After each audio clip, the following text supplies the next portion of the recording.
Hey, Zach, welcome to the podcast. Hey, thanks for having me on. Well, I am super excited to chat with you. I feel like this conversation is a long time in the making, as I've been a fan of yours for years, both as an athlete and as a coach and thinker in the running space. So, full disclosure, I really like your content and advice for runners. Awesome. I guess that just means we've both been running and thinking and creating content for a long time, right? Yeah, sometimes it feels like practically my entire life. So I want to talk about a lot of things in this episode, all under the umbrella of building a monster aerobic engine and gaining endurance. You seem to be one of the best people for this conversation. You're the world record holder for the fastest 100 miler and the prior world record holder in the 12-hour event. But before we really dive into all that, I'd love to hear more just about your background as an athlete, Zach. When did you start running? When did you learn that you had a knack for incredibly long distances? Yeah, so I got interested in running long, I guess, in college. I didn't really realize how long was until then. I was probably a low mileage runner actually in high school and kind of a seasonal athlete more or less, but I had to kind of catch up to my peers in college, and the coach that I had was definitely kind of more of a volume mileage based philosophy. So I started playing around with that and discovering that that sort of worked well for me. I tend to be the type of person who can respond quite well to kind of higher volume stuff.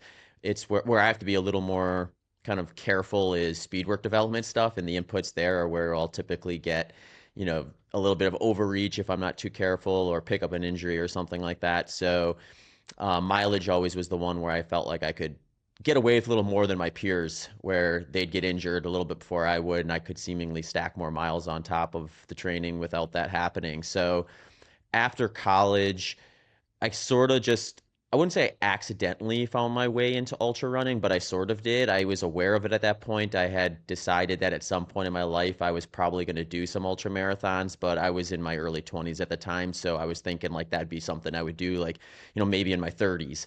And I happened upon a 50-mile race, though, that was not too far from where I was living when I was just searching for a race to do and decided to jump into it and just kind of see what would happen. And my thought at the time was like, well, I'll do it, get the experience. So I have that kind of in my back pocket to know what this is all about, and then probably go back to training for some other stuff for a while. And I did that race, loved it, the good and the bad, and ended up kind of jumping full into ultra running that following year and did like 350 milers in about a 9 week time frame. And at that point, I was hooked. So from it would be 2012 onward, I was basically training exclusively for ultra marathons.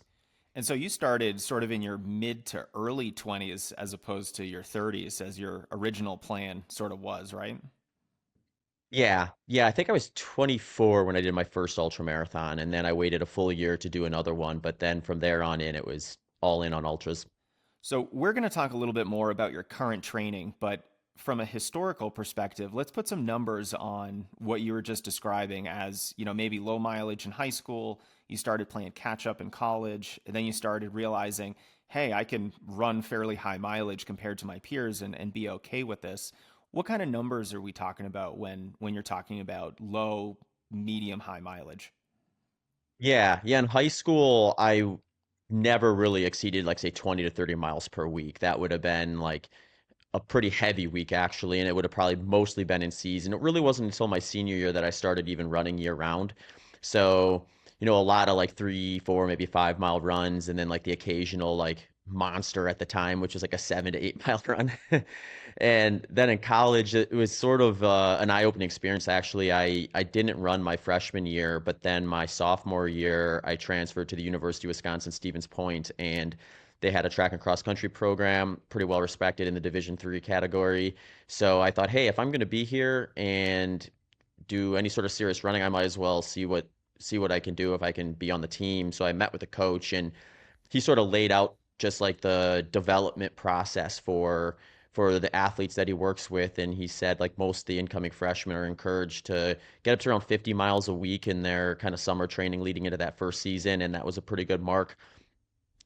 His sophomores and juniors would oftentimes be doing like 60 or 70 miles as kind of the next stage up. And then by the time you're a senior, or some of his more like experienced juniors would maybe be doing sometimes up to 100 miles per week in the summer during their training program. So I remember thinking like, there's no way I'm ever going to run like even a 90-mile week. Like in my mind, I was thinking about just like, well, if I take one day off and I run 6 days, how is that ever going to happen? And it was just like mind-boggling to me that that would ever be something I would do. So I was like pretty, pretty like reluctant to think that that was something that would happen. But you start kind of going through the process and you start realizing like, yeah, you don't normalize a 90-mile training week when you're running, 30, at that time, maybe 40 miles per week at most, uh, overnight. So you first get to 50 and then you start feeling comfortable around there and you let the adaptation sit in, and then you get to a spot where you feel like you can add a little bit more without too much risk and overreach. And then next thing you know it, you're not too far away from 90 miles a week. So I think by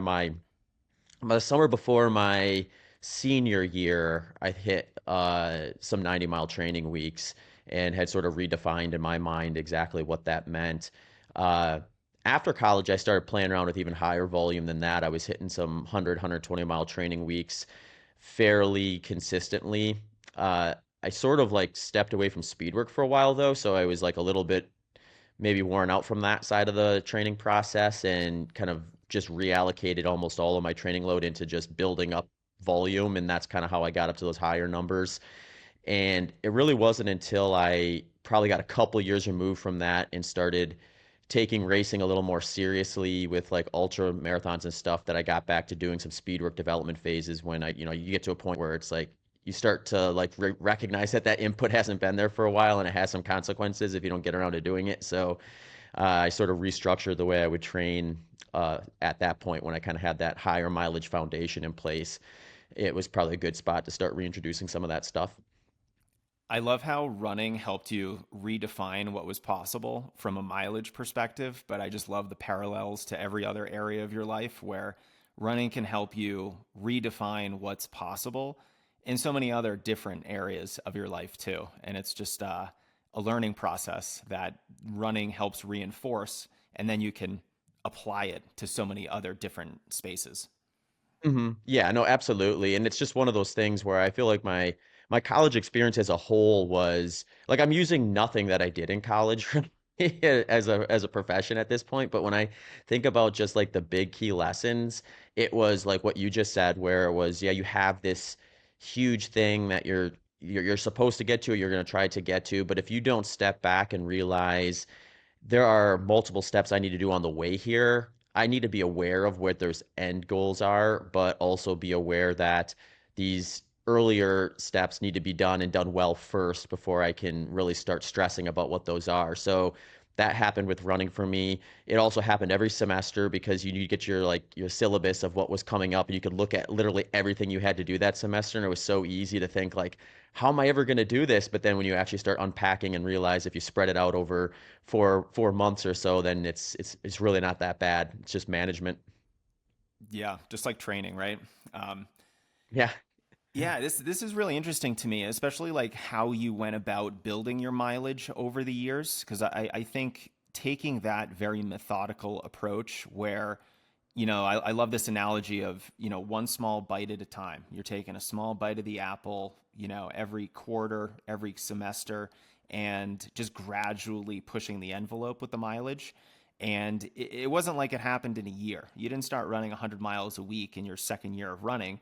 We're talking about year 8, 9, 10, where you finally started getting into some of those really high mileage levels. And it just shows how long it takes for the body to really adapt to such a high level of work. I'd love to fast forward a little bit to 2019. You ran the 100-mile world record. You ran 11 hours, 19 minutes, and 13 seconds, which is about 6:48 per mile, if my math is correct. Zach, when I think about a performance like this, which is basically 4 sub 3 marathons in a row, my first thought is just what an incredible performance. I can barely wrap my head around it. But at the other time, the other side of the coin, I'm thinking Zach was probably in zone two for this entire time. And I'm just curious, like, what does it feel like? Because this isn't a 100 miler that you ran on a track. So it's very different than, say, some of the 100 milers that I'm familiar with. I go spectate the Leadville 100 a lot, and I'm used to these high mileage or high altitude, very high elevation change type of ultra marathons. When you're running zone 2 on a flat surface for over 11 hours at this relatively easy effort for you, can you describe what it feels like in the later stages of the race, miles 80 to 100? What are you going through, and does this feel like an all-day pace to you, or at the end of this kind of an effort, does it feel like you're racing? I think for a lot of people, this is an alien scenario for them. So I'd love to hear very viscerally what it's like to go through it. Yeah, yeah, that was an interesting race and actually an interesting year for me because I sort of like had a paradigm shift to some degree where I think my mindset with ultramarathon up until that point was really similar to what I think a lot of people still look at it as, which is a little bit more of a survival event where you've got this like large task and you sort of have this like background message in your head that no matter what you do, whether you go like ridiculously slow relative to what you could tolerate, it's going to be painful and kind of boring and uncomfortable at the end because it's just a lot of work no matter how you get around it. So I think there's this mindset in ultra running where kind of miles 70 to 100 or 80 to 100 are just going to suck. So the mindset then goes to, well, I should bank time early when my legs are fresh, when my mind is fresh. And I've sort of started to reverse that process where I don't think of it that way. I think of it as like your mind and battery. Think of it like a battery where like if I start like burning those things too much too early, then yeah, I'm going to be running on low batteries at the end of the race when I want to have energy to actually execute. So the other way to think about it is like when I get to the end of a 100-mile race, even that race you mentioned in 2019, that pace, that 6:48 pace is relatively easy. Like any day of the week, I could get out and run that pace without too much trouble and not think twice about it. So why is it difficult at the end of the event? So my thought is that like it's difficult because you've mentally expended so much energy, potentially physically if you went out like aggressively too fast and maybe crossed your aerobic threshold too frequently and things like that, mismanaged fuel and stuff like that. Um, versus putting yourself in a position where you're sort of just sitting there and waiting and then you get to like 70 and 80 and you start thinking, okay, this is just kind of like another long run that I could easily speed up if I needed to, but I still have to be a little patient. So you can sort of start attacking the course at the end. And I mean, I've messed this up more often than I've gotten it right for sure. But when you get it right, it's just a totally different experience where like by the end of that race, I did feel like I was racing. I actually ran my fastest splits at the end of that race. I basically like progressed from like 70 or 80 in from my pace. My actual splits for the day from the first half and the second half were 2 minutes faster in the second 50 miles than the first 50 miles. So it was a little different. It wasn't like survival. And up until then, I had only had one other 100-mile race where I didn't really feel like I was holding on for dear life at the end versus attacking. And that has kind of put me in a position where now I started rethinking about like, okay, step one is kind of figuring out just like what is a reasonable target. And then from there, pacing in a way where you're not looking at it at a point where I'm going to be aggressive beyond my A goal early on to the degree where I set up a situation where I'm surviving at the end, but I'm more kind of attacking the course. So yeah, I mean it's really an interesting thing and it's almost a I'm curious about this because so few people actually go about the racing this way that it's something where I question sometimes whether that's just a psychological thing too, where like certain runners, if you find yourself early on holding back to the degree that I did that day, you may find yourself just kind of creating anxiety too, because you're just like kind of waiting too much. I mean, I had the added advantage of it was essentially a time trial in the sense that I was really the only person going after a 100-mile split of that caliber that day. So I wasn't dealing with like the background noise of letting the field get out ahead of me or anything like that. Whereas in a lot of the other races, I suspect that's what the hiccup is sometimes, where it's like if someone went out for an even paced race at a course like Western States or Leadville, they'd find themselves well behind first place. And you have to be okay with that. You have to be comfortable with that and almost get excited about it and just know, okay, if we look at the data for just races at the 100-mile distance, even the top ones, it's oftentimes not just a positive split, but a relatively aggressive positive split. So if you even split or even just slightly positive split, you're going to be running faster than the people ahead of you. And then it just becomes a numbers game of like, is there enough time to close that gap? And did you actually pick the right split? And that's always the hardest part because unlike the marathon and shorter distances, you just can't get anywhere near race distance in training. So you are extrapolating like data from your training to determine. I think that's been my hardest thing to do since then is just like I had some injuries like after that race, not right after the race, like maybe a year and a half or so after that race, where it's like I have kind of a protocol that worked really well for me that year, but now I have to kind of get back to the fitness level I was there to make those numbers that I would have been targeting there uh, applicable for a pacing strategy on a course like that.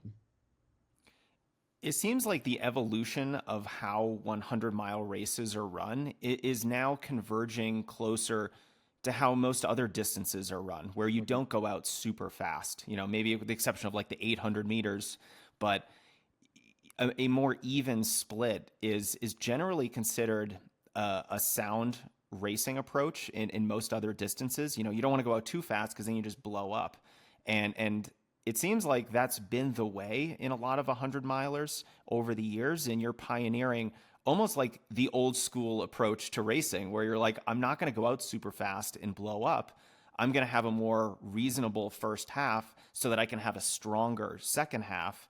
I'm curious why the times records and podium finishes are still using this sort of, it almost seems outdated, this go out fast and don't slow down as much as your competitors approach. Yeah, it's a great question. My theory is the sport just hasn't gotten to the point where we've seen kind of the maximal talent input that is required to force people to do it. So you have a situation where let's say you're like a Jim Walmsley or someone like that, and you go to a 100-mile race, even a really competitive one like Western States, chances are like you're more fit than everyone else out there. So your incentive is not necessarily like I have to execute this from a perfect pacing standpoint. I've got some opportunity to play around here.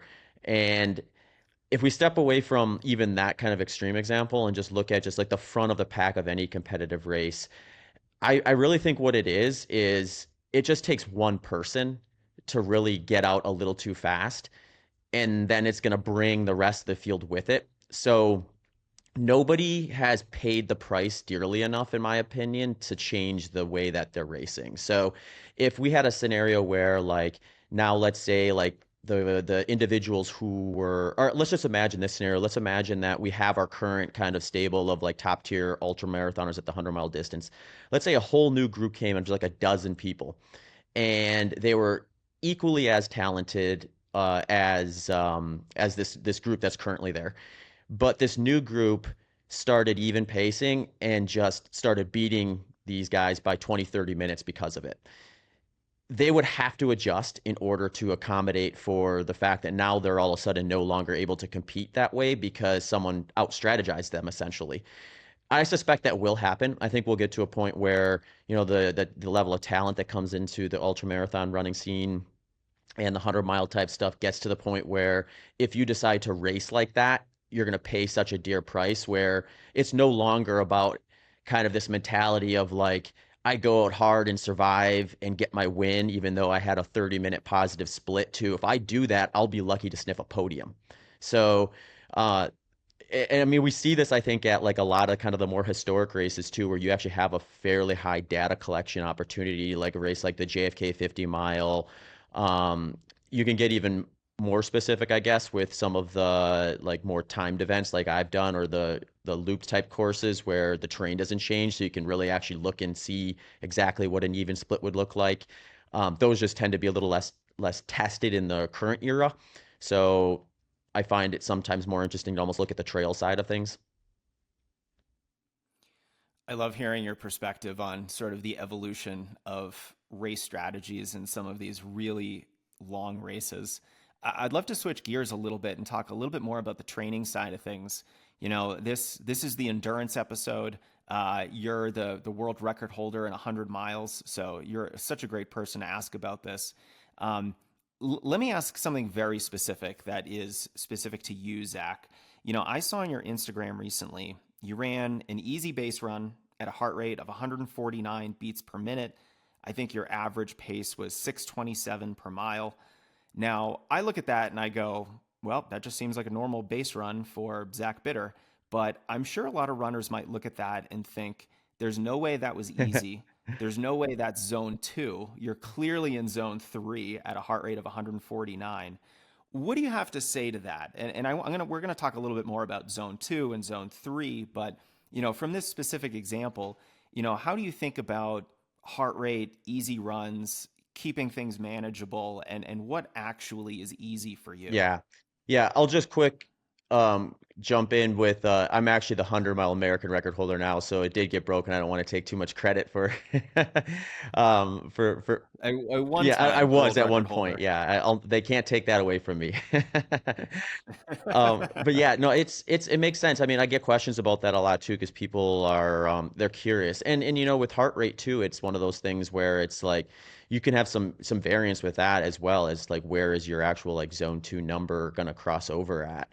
So, for me, like I have a little bit of a higher kind of max heart rate, I suspect, in terms of just like where my ranges would maybe get calculated. But if I'm in like the 150 to 155 range, that's basically where my aerobic threshold is going to be. So if I start crossing over and I start pushing up into kind of like the high 150s, low 160s, that's where I start crossing over into that territory where like I'm gonna like take on a much bigger training load if I continue this for a meaningful duration versus kind of in that mid to low 150 range. That's a range where I mean I've had 100-mile races where my average heart rate is in the 150s. So it's just like, you know, it's one of those things where it's like just when you look at what you can sustain for certain durations, it starts to make a little more sense to people.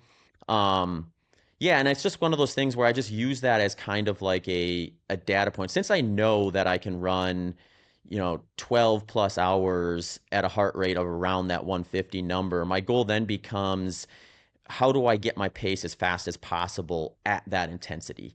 And the lower I can get that, the more tools I'm like, or I guess you could say the more mistakes I can make, but like the more like opportunity I have to like have a smooth, well executed 100-mile race, uh, without feeling like things are gonna kind of fall apart on me.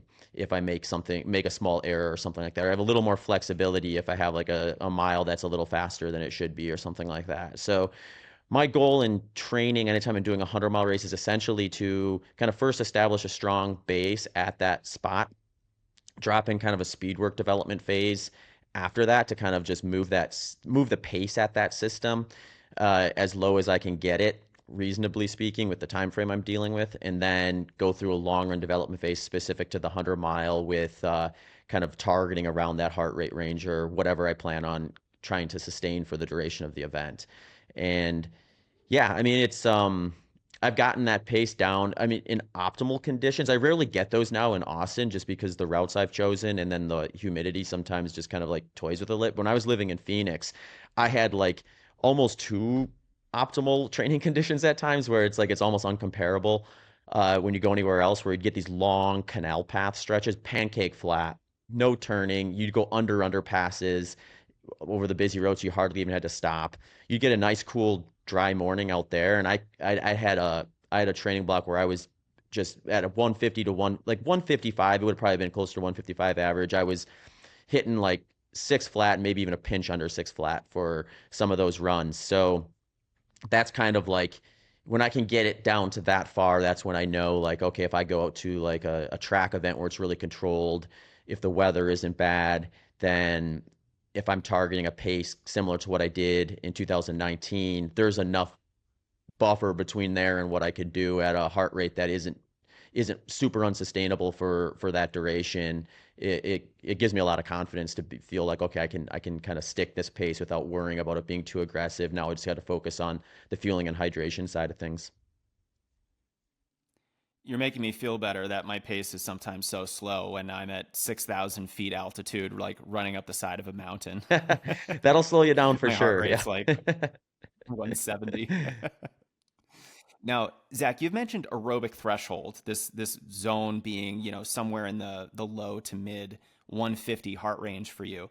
When you say aerobic threshold, what do you mean by that? Yeah, so it's just kind of like that first ventilator crossover point where I would say like a lot of people. I mean, the problem with any of these endurance terminologies is there's probably like half a dozen names for everything we talk about, and then it's like the actual like training, coaching, like terminology, and then like the physiological terminology they often use. So like most people listening that are like trained, they'll probably see that as like the top of zone two, where if you go any faster, you're going to cross over into zone three. Or the way I like to look at it is like it's the very end of the easy category. If I go past that, I'm now entering moderate intensity, and you're going to just have like everything from just the sustainability of that duration from like a metabolic standpoint, as well as just the way you can be able to physically tolerate it, is going to start to drop a lot more aggressively. So I call it like kind of the no-go zone with 100 miling, because it's like even if you get on these super controllable courses like I sometimes do, I just think when you're pushing past your aerobic threshold for any meaningful amount of time, you're starting to really play with fire. Yeah, I just had a exercise physiologist on the podcast, and like you said, the training and coaching terms are usually a little bit different than some of the physiology terms, and he probably would call it your zone two Hmm. threshold. Right when you start crossing into zone three. What are your thoughts on zone three? Because there's this current climate in the fitness world, not just even in the running world, but a lot of folks who are interested in just getting in shape, staying in shape. I think the current longevity trend is a great one, and zone two has Yeah. been featured very prominently in some longevity circles. But is zone three really that bad for us? Is it like let's not run anything in zone three? What are your thoughts on Yeah, that? it's a great question. And the way I look at this is if we think of it as like an intensity spectrum, and there's these kind of like crossover points that we've chosen to measure, like aerobic threshold, lactate threshold, and VO2 max are probably the three that really stand out to most people. They just tend to be like these data points where like there's probably some shifting going on that we should be aware of when we cross over from those. But really, when you go out for a run, I like to kind of rethink it as like you're going to have a training load component to that workout, and none of it's good or bad necessarily. It just kind of depends on what are your goals. So if I have someone go and run like a zone 3 run, or they just happen to run a zone 3 run, it's not that that's like bad, like they failed because they weren't doing something in the zone 2 category, or they weren't going fast enough to be like really doing a proper like lactate threshold like tempo run or a VO2 max short interval session or something like that. It would just be like, well, you're going to benefit from that. Like if that training load is something that isn't something you've already adapted to, it's going to create a stimulus, and it's going to have a bleed over effect into those other areas. It's not like because you ran in zone 3, the only thing you're going to be better at is zone 3 going forward. It just may be a little bit less direct. So then I start looking at it as like, what's the opportunity cost of that? So if I'm working with somebody and our goal is to really kind of build their lower intensity foundation, we may be careful with how often they're crossing over zone 2 into zone 3, because the opportunity cost of them doing zone 3 work is likely at the amount of volume we can get away with optimal recovery in the category we're trying to train for. Or if we switch over to a speed work development phase and they start doing zone 3 work, like we're not going to probably be up into like what I would like them to do for like short intervals and long intervals, but it is going to be a big enough stressor where they may end up spending a lot of time in zone 2, so that, or they may be in a position where they're having a hard time executing their more higher quality work because they're adding a big enough stressor that they're not really recovering enough for that next session, or to the degree where they can maintain the quality for that higher stressor stuff. So I think it gets a bad name because it tends to be in between a lot of the focal points.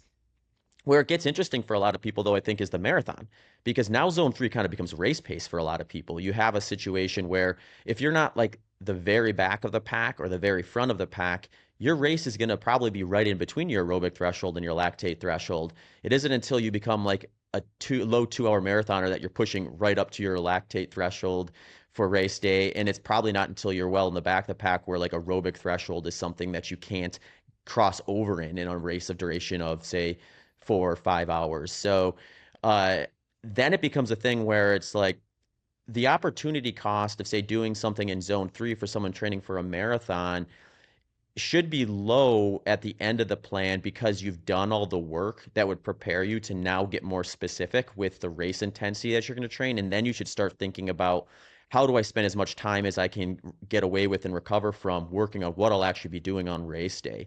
So I think sometimes like it gets a bad name because it doesn't fit this nice clean like target like we see with zone two, with threshold, with VO2 max. We're going to see a VO2 max push coming pretty soon here if we haven't already. That's going to be the next one. I think that kind of gets its popular health longevity nod to it. But yeah, you probably just won't see zone three because I think they'll probably always look at that as something where it becomes, unless your performance suggests to do it, which I think most endurance athletes are going to have a time when that would be the case. But if you're thinking of it through just the general health sphere, then they're thinking about, well, we have a finite number of inputs we can get away with their, like, what does the data say? Like this many hours of zone two, this many like 4 minute intervals at VO2 max, and they're going to just try to prioritize that and be as efficient as possible. In zone three, unless your goal target is to run a fast endurance race, feels inefficient because it's kind of not hitting either of those kind of popular longevity metrics that they came up with. So that's what I kind of, if we want to look at it like purely through an endurance lens, though, I would say like the cleanest criticism of it is, if you are focusing on those specific points, then it does kind of put you in a position where it's kind of too fast to be in that base building if it's a meaningful amount of your training, and it's too slow to be like really kind of targeting that. That may not matter though. I actually think there's a huge component for zone three training, especially if you're looking for like a muscular endurance input to your training when you get to a point where, like, take me for example, if I see like a plateauing in my like zone two, but I'm not at a point where I'm going to drop a real uh, speed work development phase because of the timeline for my next race, I might just start adding some zone three, like maybe some zone three uphill work and work on some like kind of muscular endurance stuff where I'm not really afraid of that. And I'm not really concerned if it bleeds into some of the volume I'd spend at zone two because I've already done a lot of work there where it's like, in order for me to increase the adaptations I'm going to get from that, I would have to add more volume on top of something that's already very, very high volume. So you start getting a lot less opportunity to kind of keep doubling down on that input. So if I'm understanding this right, and I just want to make sure, it sounds like zone three isn't inherently bad, but it's just not the more common direct zones of effort that are really going to contribute to a lot of your improvement. So if you're someone who's really focusing on building your mileage, zone three might negatively impact your ability to keep building volume because it's a little bit too difficult. And on the flip side to that, if you're someone who might be training for a marathon, when you start doing a lot of marathon pace work, you're probably in zone three. And that's actually a very Mm-hmm. specific case study of using zone three productively to help you achieve your goals. So it's not really good or bad. It's more, let's look at this from a nuanced perspective and see where does it actually fit your goals and where is it maybe detracting from the training goals that you might have. Yeah, yeah, perfect. Yeah, I look at it all as kind of like opportunity costs for a lot of this stuff where like if I want to maximize the amount of like say VO2 max short intervals I can get into a week and recover from, so then over the course of say 4, 6, maybe even 8 weeks, I'm going to get the most amount of volume at the highest quality at that input.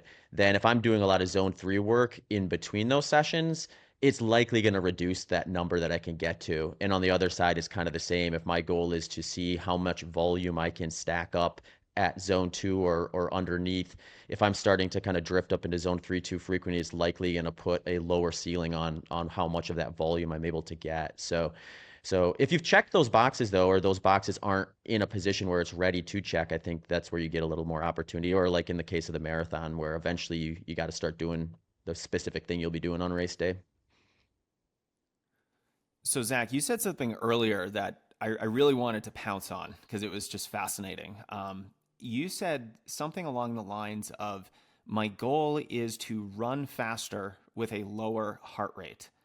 If we could boil down the holy grail of distance running to one goal, I mean, Hmm. that's it. That's the key to running faster. It's basically keeping your heart rate low while improving your speed. That's going to have bleed over effects to practically any type of race that you really want to run. So, Zach, I want to ask the big question. How do we do this? How do we go about building the aerobic engine that's capable of running very fast while in lower heart rate Mhm. zones? What are the ingredients that contribute to this holy grail goal that we're looking for? Yeah, I like this question, and I also like to answer it in what I think is kind of more of a practical way because you end up in this situation where there's probably too much individuality in terms of like how much someone can tolerate if everyone was given an infinite amount of time to train. So I try to step away from that because that's just not the reality for really anyone other than professional athletes. And even for them, there's a spot before they run out of time where they're going to probably break down and have a margin of diminishing returns. But let's just say, for example, we're working with somebody who is, they've got a full-time job, they've got a family, they do all the normal stuff, but they're also training for this race and they sit down and determine, well, I have 10 hours per week to dedicate towards training for this event. If I'm coaching them, my first thought is like first we're going to unpack kind of what they're doing so we have a background of kind of where their global fitness is at and like where their inputs are coming from and try to get an idea of like where their strengths and weaknesses are at. But from there, in most cases, the first thing I'm going to do is I'm going to try to maximize that amount of volume they have available to them at low intensity training. So if they come and they're running 6 or 7 hours a week, I'm not going to start throwing speed workouts at them. I'm going to first say, okay, let's first get up to that 10 hours at this kind of zone two intensity per week and see what paces that's producing. And as long as we're seeing that pace coming down, we can spend more time in that. Our it's everyone has a timeline usually, so eventually you want to kind of pivot from that. In most cases, if they have like a real strict race goal or something like that. But if someone says like, I don't have a specific race I'm trying to necessarily peak for, or I do, but my long-term goal is just get as good as I possibly can. I don't care if it comes at the expense of these first few races. We're going to sit in that category basically up until we see a plateauing where their pace at that heart rate that is kind of at their zone two, the top of their zone two, just is no longer moving with that 10 hours per week input. When we start seeing that plateau, that signals to me that we have, unless we add another adaptation that increases their training load, they're just going to essentially maintain at that. So from there, I'm going to drop a speed work development phase with them because I don't have the option of pulling a lever of saying, oh, well, we'll just go up to 12 hours per week and see if we can get more movement on it. For that particular person and their circumstances, 10 hours is the limit. So we're not going to mess around past that. If it was someone who's got more, then maybe we would pull that lever further. But then I'll drop that speed work development phase, and I'm going to do that in an order of least to most specific based on the race intensity that they're doing. So if I'm working with someone training for, say, like a 100-mile race, this is where we might do some like shorter intervals, like VO2 max target, or the velocity at VO2 max target for their short intervals, then move into some longer intervals closer to maybe their lactate threshold as their speed work development kind of progression versus someone who's doing like a 5K or a 3K or something a little bit shorter. We may start out with like their threshold workouts first and then start kind of phasing in some VO2 max short intervals because we want to be practicing those short intervals closer to their race because that may actually be closer anyway to their race day intensity.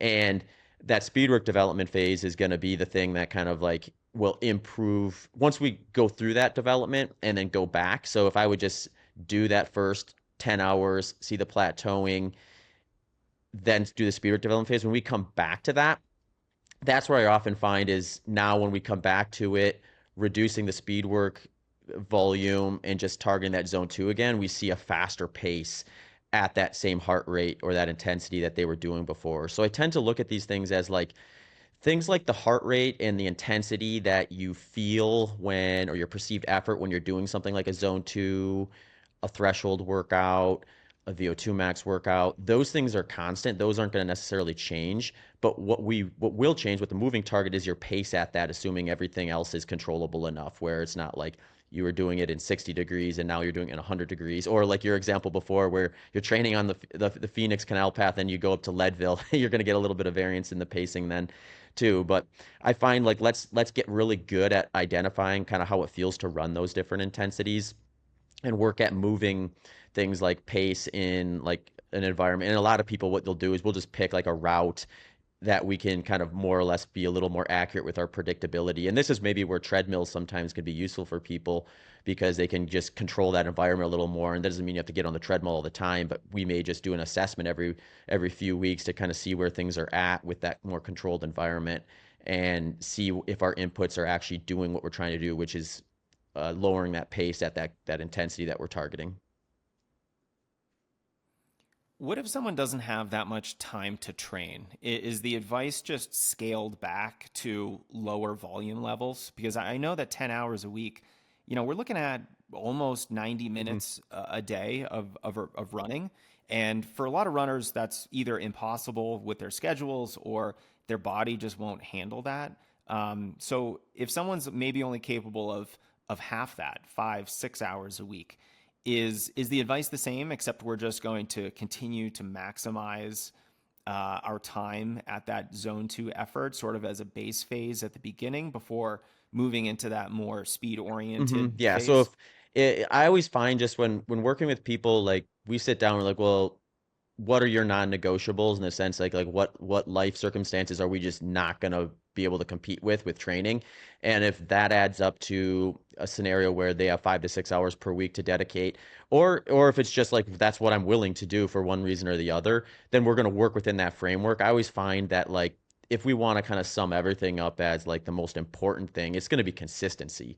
So if I'm programming 10 hours a week for someone who's got 5 to 6 available to them, it doesn't matter how great my programming is. They're going to probably be inconsistent. They're going to feel defeated all the time because they're missing essentially every other workout at that point. Um, it's just going to be a bad setup. So you gotta work with what they have available. So yeah, you would do that. It would be that same protocol, just at a lower volume target.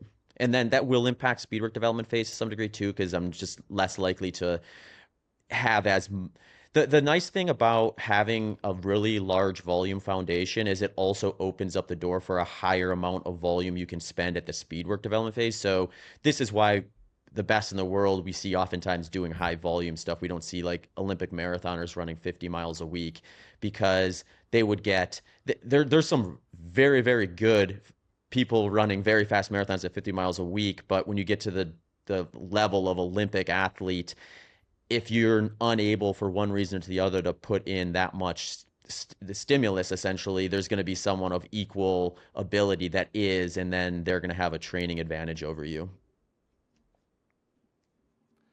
Zach, let's talk a little bit about your current training. I'd love to hear how you structure things for yourself. I'm not sure if it's too much different from the entire approach that you just outlined, but maybe we can talk a little bit about, when you are training for a 100 miler, what kind of a training cycle do you typically look for that kind of a build? In terms of weeks, do you set mileage targets? What kind of workouts might you run for that? Like, how do you put everything Yeah. together? Yeah. So I would say I set like kind of loose like volume or mileage targets, but then I'm looking at certain things within them as kind of like the indicators as to whether I can add more or not before I kind of move on to the next stage. So oftentimes there's the urgency is eventually you have to get around to picking a race. So like regardless of what timeline I would like, if I'm going to do a race like say in June, then I know like if I'm starting today, I have this much time. So then there's a certain amount of like spots where I'm going to kind of transition into the next phase and I'll take what I get for this race based on kind of what I have available to me versus like if you had an endless amount of time. But since I've been doing this for a while, usually that's not a problem I'm dealing with, and I can pick races far enough out because there's enough opportunities to like line the timeline up where I think I'm going to kind of hit those transition points when I would anyway. So the way that usually looks is like the beginning of my plan, I'm just trying to confirm that I'm able to kind of hit some historic standards in terms of my pace at that kind of zone two or that base foundation.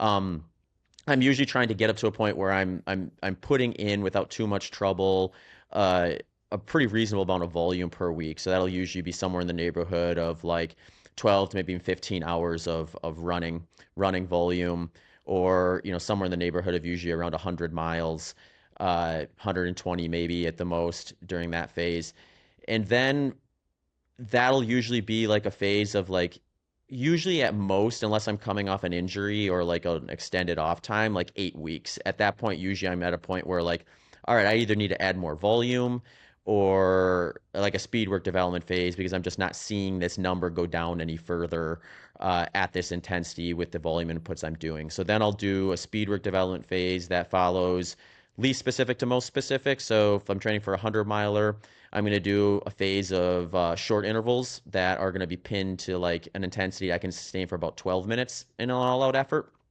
and I'm going to be doing those at like a 1-to-1 work to rest ratio. So if it's say like 2 minute intervals, I'll do 2 minutes on, 2 minutes off, and I'll spend uh, anywhere between 4 to 8 weeks with that being kind of like a target that I'll do for my kind of key workouts for the week before kind of moving into long intervals that I'm going to pin to an intensity that I could stay in for like 60 minutes on a race day setting.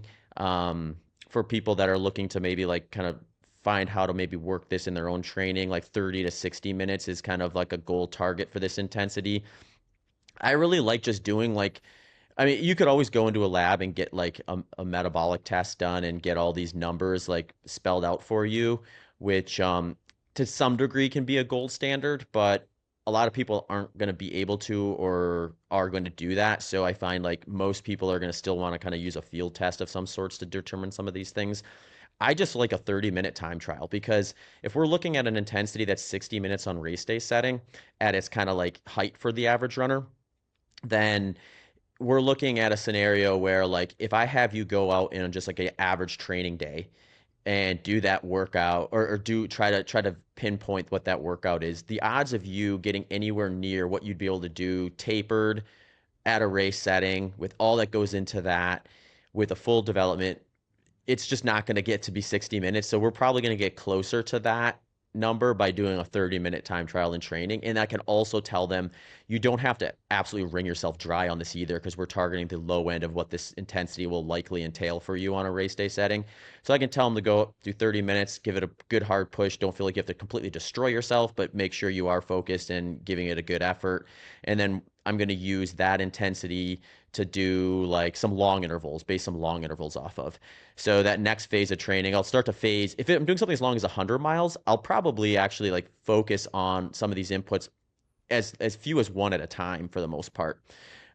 So in something shorter, I might blend some of this stuff and do a more kind of traditional like structure with speed work where you're doing like a short interval session and a long interval session in the same week, and you're kind of building those in tandem.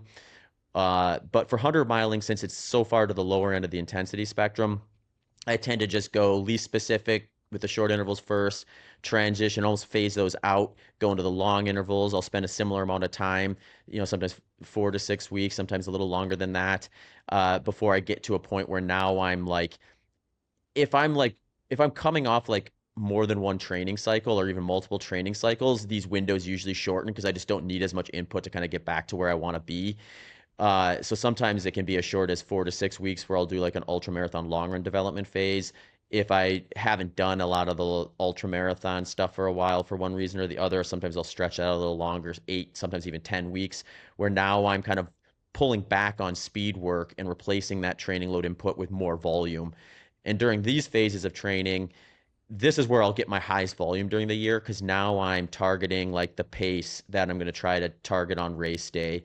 If it's like a controllable race, like a track where I might go out to say actually get out on a track and do like a 3.5 hour run where I'm hitting like something in the mid 6 minute range uh, to try to replicate the intensity that I'll be doing on race day and just stack as much volume as I can on that kind of fitness that I developed through that foundational phase and that speed work development phase. So the way I look at that is like since once I move to race intensity target, I want to be doing that at the highest, just kind of general endurance fitness I can get, because then every minute input from that is going to be a little bit at a higher quality versus if I come into that kind of like unprepared or less fit specifically to just like more of a more general endurance event. Um, And yeah, that's kind of the peaking phase. So I mean, there'll be times where I'll be hitting like 150 miles per week during that because I've removed a huge component of intensity, and a lot of times that's even a little bit lower than even what I would be pushing up to for kind of that base development phase from a pacing standpoint. Um, Sometimes I'll keep in some like kind of threshold workouts if I'm feeling like I'm bouncing back from workouts really quickly and I'm just getting like I want to kind of just test to see kind of where that fitness is still at, and kind of keep in the back of my mind that like a minimal input will maintain a lot of that, and just kind of keep some of that, some speed work in there that I don't see as being a big opportunity cost. But I'm going to be putting a lot of my value at that point into like back to back longer sessions where I'm kind of pushing a little bit more volume into like 2 or 3 days, and I'm getting really specific with both the environment and the environment if I have access to it, but um, the intensity specifically of what I'm trying to do on race day. And those weeks, sometimes I'll get up to sometimes even some 20-hour training weeks and things like that.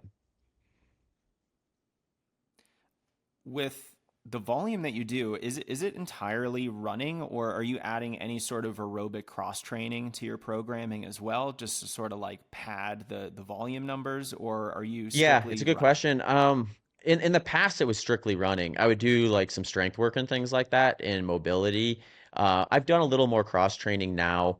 I find with like I find with the cross training stuff, I think there's probably a bigger value add for that. If I was going to do, say, like a mountain race where there's going to be some uphill component to it and things like that, then I think like stretching out the volume on some cross training stuff has been useful. Although I will say this, like I'm 37 now, I'm turning 38 in a few weeks actually, so it's like it's one of those things where like impact is the big limiter with running and endurance when it comes to endurance sport. I mean, there's a reason why triathletes and cyclists have higher volume training plans oftentimes than road runners do. So there's some value to that. So the way I usually do look at that is if I'm going to say add a cross training thing, I ask myself like, what is the value for this, and is it interfering with what I would be able to do running wise? So if I'm capable of running more without it becoming a negative, I'm usually going to default to that. If I have a scenario where I can add this cross training modal without it interfering with what I'm trying to target on the running side of things, I will do that from time to time. But it's usually quite minimal. I'm not doing like any like long cycling sessions or anything like that in most cases. Um, Usually it becomes more common. Let's say I'm doing like a trail 100 mile or something like that. I might get on like a bike or something and do some cycling because I just think that mechanic is going to feed into like an uphill climb a lot more specifically than it will like a flat track or something like that. Um, I might do some more like I guess you could call it like aerobic strength work where like I'm pushing or pulling a sled.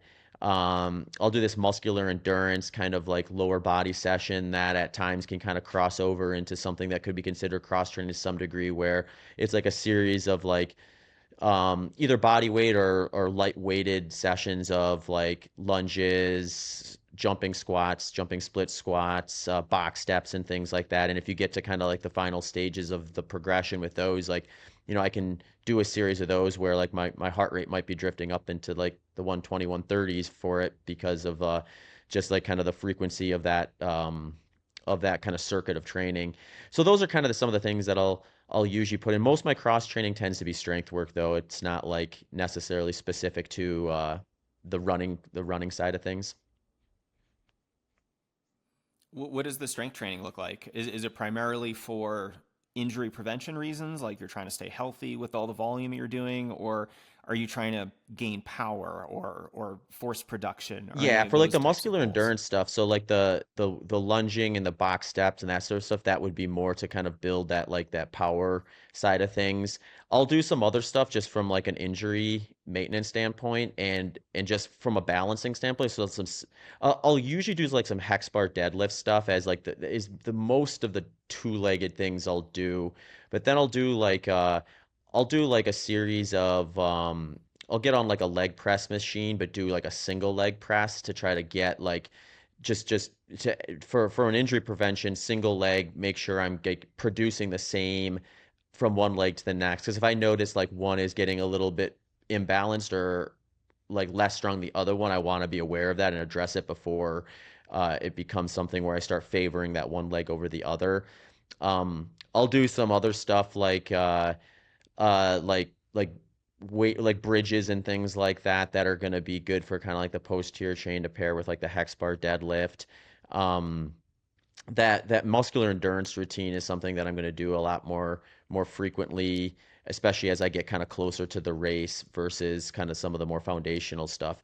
I find like if I'm able to do the foundational lifts at like a level where like I'm not like super weak, I don't know that there's going to be a huge value add to kind of continue to progress those. So things like the hex bar deadlift, even like squats and stuff like that, if I'm able to like just easily do like a basic kind of like 3 set series of those and be like somewhere between like body weight or 2x body weight, that's probably the spot where like I don't know that I'm going to do myself a whole lot of favors for like 100-mile racing by saying getting any stronger than that. So at that point, it becomes more of a focus of how do I kind of train my body in the specific movements that are going to be useful for things like you said, like power production, things like that. And that's where I think like that muscular endurance routine is going to be more productive. So usually what I'm doing is I'm doing some of those other stuff maybe earlier in the season just to kind of see like where things are at and make sure I don't have any deficits. But once I know that those deficits aren't there, then I'm going to try to get a little more specific with it. Yeah, and if you were say racing for something like the 5K, then yeah, maybe you would want to get stronger and really be able to help with a lot more force production and your Hmm. finishing kick and things like that. But I like how you're being very specific with your approach to strength training. Now, Zach, let's try to tie all this into the 30 to 40 mile per week runner. They're training for half marathons and marathons. What are the low hanging pieces of fruit that you might encourage this person to go after in their training to really take their training to the next level? And if I could be so bold as to guess, is one of them just more volume? It seems like more zone two, easy volume is probably the answer, especially if you're only running Yeah, 30 to it's a 40 good miles a question. I week. would say like the lowest hanging fruit for anyone is going to be somewhat dependent. I used to answer this question a little more like quickly and like without as much thought, but I've had so many new people come to me for coaching now that are coming from like just a totally different discipline. You get like these hybrid athletes and stuff now too, where it's like if I had someone historically, if I had someone running 30 to 40 miles per week, I would just usually assume, and we'd clarify, but I'd usually assume they've spent a lot of that doing low volume already or low intensity already. So like then it's just like trying to decide is that what they're doing or is that 30 40 miles a week with like a bunch of speed work, in which case maybe we do want to kind of back off for a little bit and just see where we can get them with that all being just a low intensity volume input. But now I'm kind of having a scenario where like could be somebody who has like a huge development phase that's almost leaning towards the anaerobic side of things. So for them, I'm definitely going to do a lot of low intensity stuff, try to fill that volume up for a while, and just I'm going to see quite a bit of movement in most cases in their pace at that intensity, sometimes for a fairly long period of time, versus someone that's sort of already maximized that input. So their low hanging fruit at that point is going to be probably some speed work, so we can still maintain that 30 to 40 miles per week, but increase their training load because we are adding some faster running components to it. It sounds like you're sort of dividing people up into almost two buckets. I know this is oversimplifying things, but you've got your more anaerobic power sport. Maybe I played basketball or baseball and I've been lifting weights, but I don't really do a lot of just Hmm. easy, low intensity running.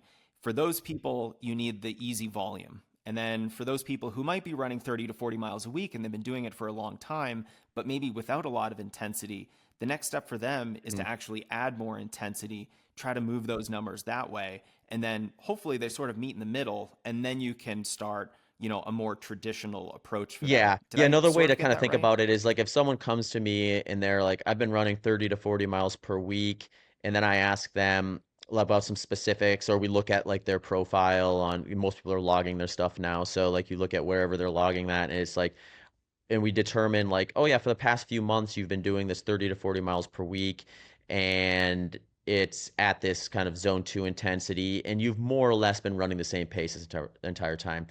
if we know they're not doing more than that 30 to 40 miles per week, and I just continue to have them do what they had been doing, I'm likely not going to see a whole lot of change. So they're essentially kind of like working with me to kind of continue what they were doing, which is just a plateau.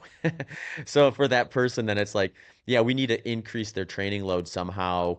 And usually that's either going to be through increasing volume or adding some intensity so that they kind of increase their training load without adding extra volume. So um, like you said, it's a lot of it's like circumstantial because you might have someone who's doing 30 to 40 and they find like, yeah, I can add a little bit of extra volume, in which case we might play around with that first and maximize that first. But um, if not, then yeah, we're definitely kind of moving into something a little more higher intensity than what we're doing. What about the runner who might be completely new and, they've been running for 2 weeks? They've just gone out there a couple times, they've jogged around. They're like, "Hey, I actually really like this. I want to do this more consistently." How would you start building their fitness level for the true beginner? Is it a hybrid, or would you focus on intensity hmm or easy Yeah, if they're volume new, first? I'm almost always going to focus on easy volume first and try to get them to stick with that as long as they can. I can appreciate there's two things that usually or like I'll pivot from that at an individual level, and one would be like most people are coming in that situation, they're coming to me because they're also like, oh, I've got this 5K I'm going to do on whatever date it happens to be, or like it could also be something where like I want to keep them interested in the sport too. So we may like step away from some of that lower intensity base building, even if we felt like there could be some more progress there to do like a speed work development phase, just so they can get an idea of just like this is kind of like some of the inputs that we're going to work on and give them tools that they can use later on as well versus just that one tool. Because I find it to be really valuable for someone to get good at understanding what it feels like to do those different things. So to the degree where like if some of the people I've worked with for the longest amount of time, it's pretty easy to like communicate with them because I can just say like I could just say, okay, we're gonna do a base run, which is zone two. Um, they know what that feels like. So I just gotta tell them how long to do it. Or I want them to do short intervals. They know what that feels like. So I could just send them out with something that allowed them to see the time duration we're going for, and I wouldn't even probably have to worry about whether they were hitting the right intensity. I can just look at the data afterwards and assess where they're at versus worrying about whether they're like in the right zone or not. So I think there is some value to kind of practicing some of that stuff early on so you can get closer to being able to recognize where those or what those workouts feel like. So your kind of perceived effort gauge starts getting some repetitions. Yeah, I love that. That's speaking to the idea that you should just hmm expose yourself to a wide variety of different types of stimuli, because then you're going to be able to better know effort levels and paces and yourself as a runner, and that's really going to help you hmm make wiser It training also decisions, I think. Zach, this was super helpful. Yeah, I was just also going to Sorry, did add you one want more to add thing one too, more because thing? it's like people have, like we talked about me in the beginning, where I tended to respond to volume and I had to be a little more careful on speed work. But like there are people on the total opposite end of the spectrum with that. So I find like when you do kind of add some of those inputs too, you can kind of discover kind of where that person, first where their global fitness is at, and then maybe where their strengths and weaknesses are at, because that can tell you kind of how and when to pull some of those levers later on in their training too. Super actionable. Thanks for kind of tying this into a lot of different types of runners so that no matter where you are on the spectrum, if you're someone who's a high responder to volume or you respond really well to speed work, you sort of know some of the inputs that are going to drive fitness gains for you, but then also some things that you can add that you're not very good at so that you can work on. Thank you, Zach, for your expertise today, your time. You make some of my favorite running content on the internet. So I want to make sure our listeners are able to check it Yeah, out. awesome. Where I can they appreciate it, find you? Jason. I've been a fan of yours for a while, so it's always fun to hear that the stuff I'm doing is catching. Um, I'm most active probably on Instagram on the socials. It's just at Zach Bitter. My website, zachbitter.com, has kind of like a landing page to everything, my podcast, social channels, Strava, all that good stuff. Cool. Well, there are going to be links to that in the show notes and in the description of this episode that folks can check out. Appreciate it. Zach Thanks for Bitter, having me. thanks for being here.